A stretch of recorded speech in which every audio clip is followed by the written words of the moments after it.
Mewakili rakan-rakan yang dituduh, ya. Kita menganggap keputusan ini sebagai keputusan yang paling tepat. Pertamanya, kami ke Parlimen hanya untuk melaksanakan tanggungjawab sivik kami untuk menyertai menghantar memorandum membantah pelanjutan tempoh pencen pengurusi SPR.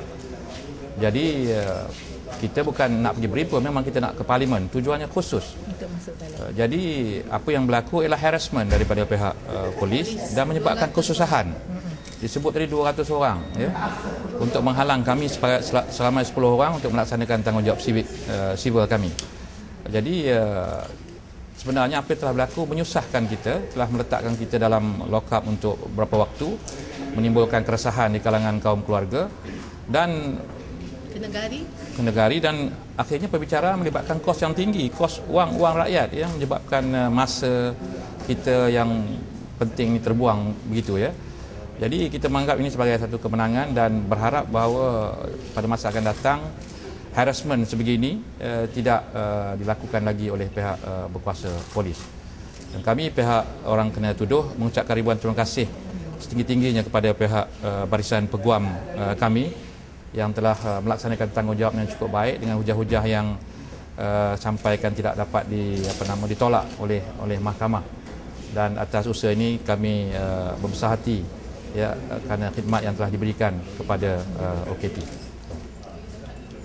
Menjadi mangsa tangkapan pihak polis, berasa bersyukur pada hari ini di atas pembebasan ataupun kelepasan yang diberikan oleh pihak mahkamah.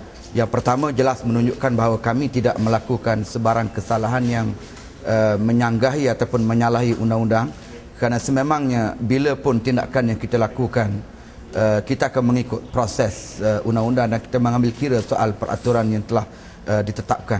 Tetapi malangnya kita seringkali dinafikan, sebagai contoh hak untuk berhimpun, kemudian hak bersuara, sampai ke peringkat contohnya baru-baru ini kita nak menghantar memorandum ke Parlimen saja pun telah dihalang, dan akhirnya kami terpaksa hampir 2 tahun memakan masa 2 tahun berulang alik ke mahkamah semata-mata kerana untuk mengenal pasti apakah untuk mempertahankan diri apakah ini suatu tindakan yang wajar dilakukan oleh pihak polis ataupun tidak.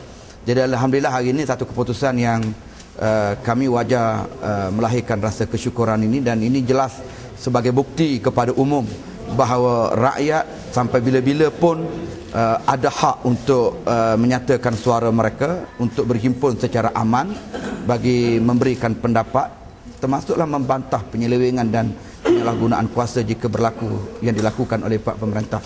Jadi rakyat tak perlu bimbang, kita yakin undang-undang yang ada tetap berpihak kepada kita. Terima kasih.